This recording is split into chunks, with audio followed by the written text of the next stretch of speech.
當全世界都在搶無人機產能的時候，台灣卻按下了暫停鍵。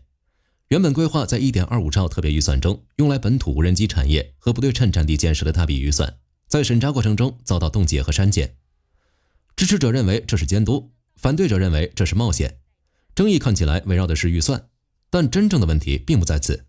因為在現代軍工體系裡，錢可以補回來，時間未必。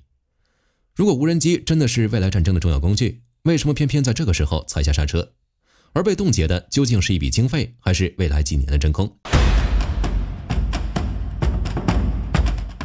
要看懂這場風波的實質，我們得先理清一個事實：台灣這次的預算審查到底卡住了什麼？我們可以看一組核心的預算數據，在最早期的規劃中，某項用來提升戰備特別預算，規模大約落在新台幣 1.25 兆。這個數字在三讀時被壓縮到了約7800億上限。原本草案中高達4700億元的無人載具預算遭到了全數刪除。攤開最終的預算清單，優先被保留下來的大多是已經技術成熟，例如遠距打擊武器、機動火力平台等。這些成熟的項目只要給錢，理論上就能進入排隊交貨的階段。而刪減的是那些着眼於未來的底層能力建設，這包括本土無人機體系的規模擴張、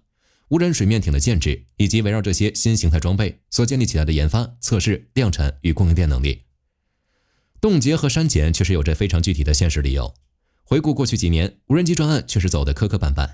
交付延誤、測試性能不達標、預算執行效率偏低。站在民意代表的角度，看緊公共資金的流向，要求軍工企業拿出合格的成績單之後再撥款，這是非常正當且必須的監督程序。但是這些本土無人機專案現在看着確實不完美，但他們正處於從實驗室走向流水線的成長期，在這個敏感的節點暫停資金輸血，造成的後果絕對不僅是晚幾個月拿到幾架飛機那麼簡單，甚至會造成台灣未來幾年的軍事真空期。有人說，不就是幾架無人機嗎？有那麼嚴重嗎？因為他們不能像買現貨一樣，今天簽約，明天交貨。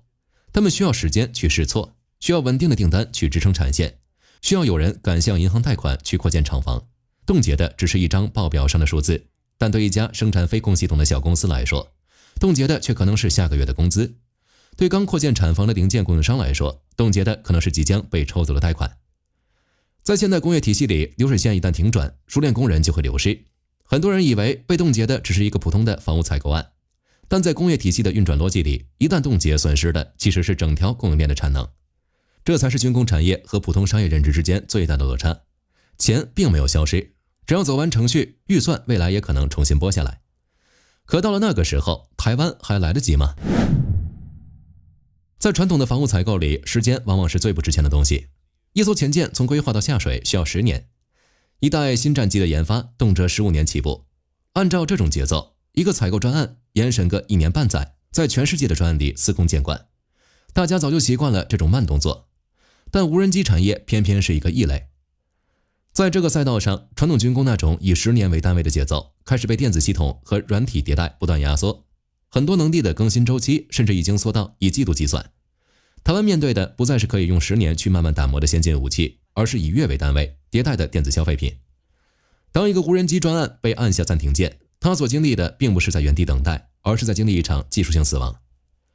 我們以為凍結預算只是讓武器晚一點交貨，但在無人機這個領域，暫停其實等同於清零重來。我們可以把視線放到最具體的研發環節。造無人機不是拼樂高，為了讓飛控系統適應台灣特殊的高山和高鹽分海風，工程師需要拿着原型機去海邊吹上幾個月，收集海量的環境測試數據。一旦專案中斷，資金斷裂，核心工程師為了生計，只能跳槽去民間的科技大廠。團隊一解散，那些寫了一半的程式碼、飛了一半的風洞數據，全部直接作廢。最要命的是電子零組件的折舊，抗干擾模組和影像晶片每隔半年就會推出新一代。如果你的預算卡了1年，等重新拿到錢準備復工的時候，你就會發現，當初費盡心機設計出來的機型，放到現在的戰場上已經完全落後了。這才是真正的壓力。如果只是普通的武器迭代，大家或許還有耐心重新來過。但無人機的暫停，即意味着每一天都在產生巨差距。等到專案重啟，面對巨大的鴻溝，台灣還有能力重來嗎？最近這3-2年，全世界的軍隊都在拼了命地跟時間賽跑，因為真實戰場正在重新定義無人機，它已經不再只是輔助裝備，而開始改變很多人理解戰爭的方式。為什麼全世界都在對錯失時間窗口感到如此恐懼？因為在過去很多人的傳統印象裡，無人機只不過是一個掛在天上的高科技攝像機，偶爾用來看看前方的路或者投下一枚炸彈。如果只是一台偵察工具，晚1-2年装備不對，似乎天也不會塌下來。但这種老舊的認知幾乎被最近幾年的2場真實戰爭徹底打破。第一次改變規則的是2020年的雙亞戰爭。這場局部戰爭被防務界普遍認為是人類歷史上第一場由無人機主導並決定勝負的戰爭。在這場持續了44天的戰爭裡，亞塞拜然軍隊依靠 TB2 無人機和自殺式巡飛彈，打出了一份不對稱的戰報。他們摧毀了亞美尼亞軍隊超過200輛 T72 主戰坦克，以及數十套 SA-8 和道爾野戰防空飛彈系統。傳統陸軍操典裡，一坨掩體建立的裝甲防線被來自頭頂的單向打擊撕裂。一台造價上百萬美元的防空系統被造價只有幾十分之一的無人機輕易抹平。裝甲部隊的成本交換比在這裡出現了嚴重的倒掛。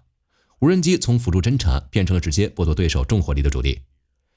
如果雙亞戰爭證明了無人機的突擊能力，那麼隨後的俄烏戰爭則用裝備殘骸暴露了現代戰爭的消耗技術。時間回到2024年初，在烏克蘭東部的阿夫迪伊夫卡前線，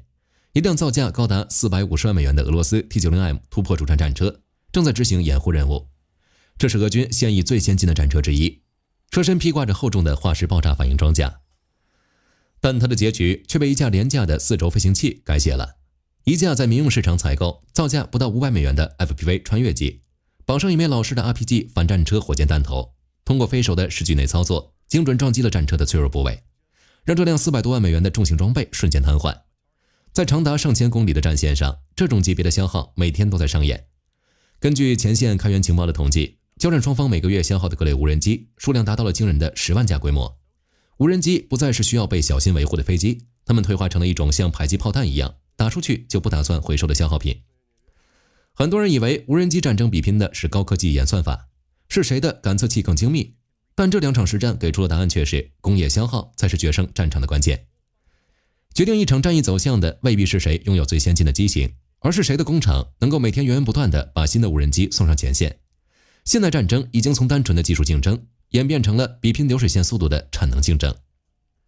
如果打贏戰爭的前提是建立一條能隨時爆產能的流水線，那麼回到我們最初的預算風波，在預算暫停、時間被不斷壓縮的情況下，有人提出可以先購買再整改流水線。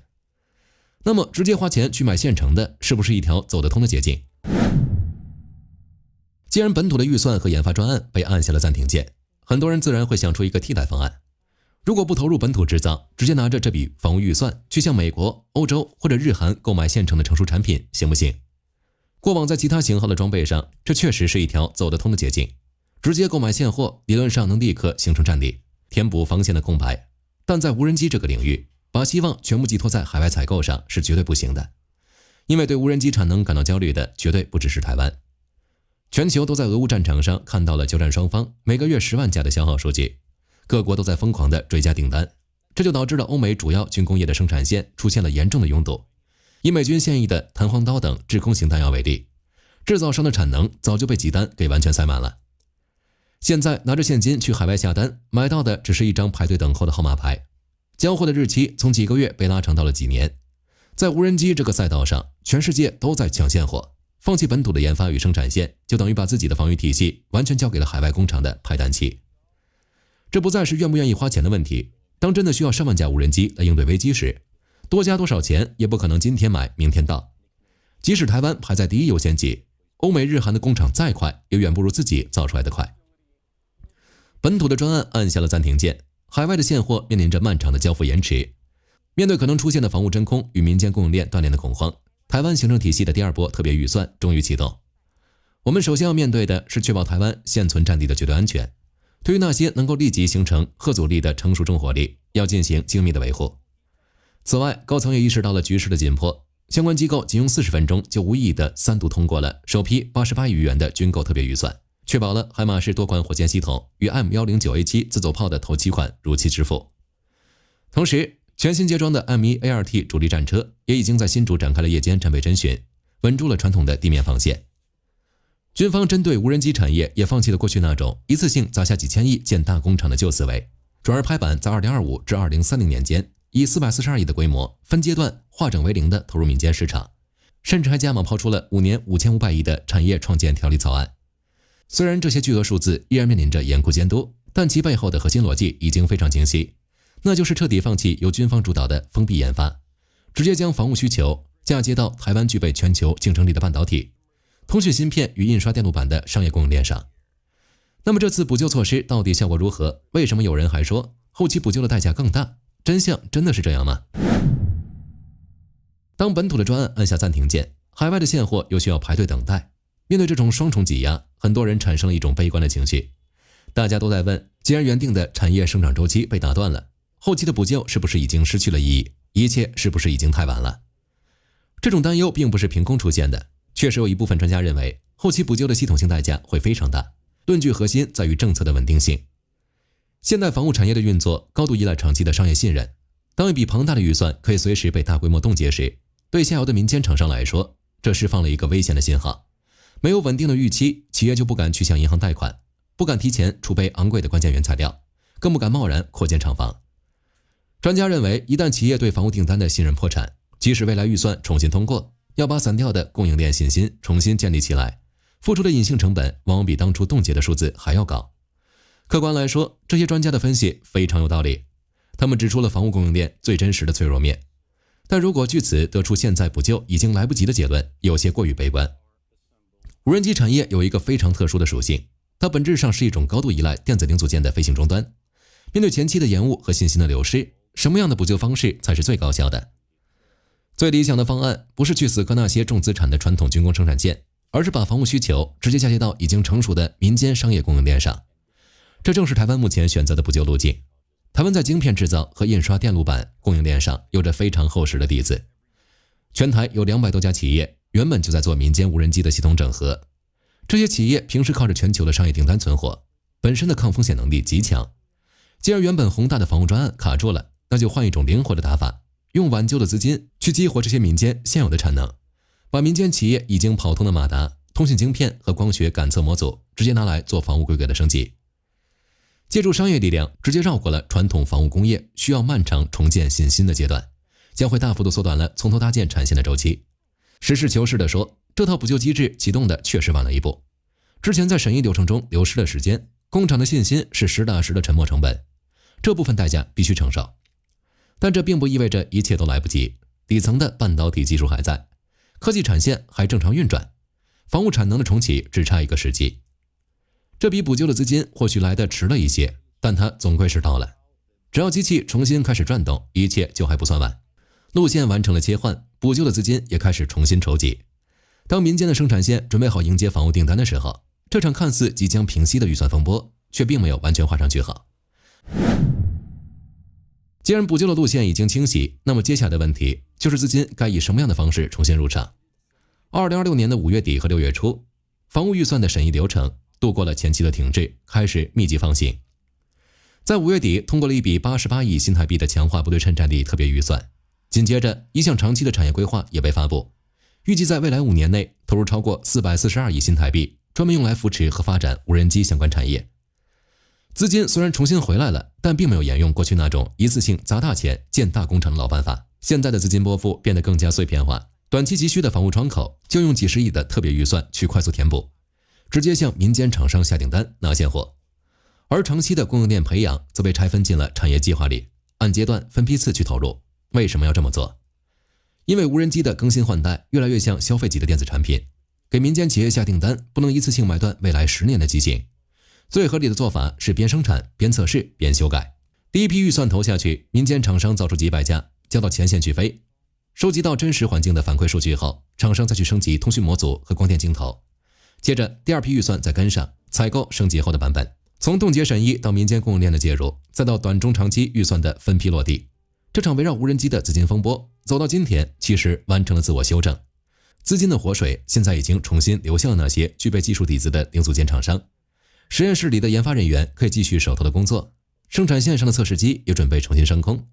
那麼這套融合了民間科技力量的生產齒輪，能不能在未來的幾年裡按時按量地交出合格的成績單？這將是接下來最關鍵的焦點。好了，關於這場無人機預算風波的故事，今天就和大家聊到這裡。如果你喜歡這支影片，別忘了按讚訂閱，也歡迎在留言區分享你的看法。你們認為改版後的方案是更契合台灣了嗎？我是火力軍，我們下期再見。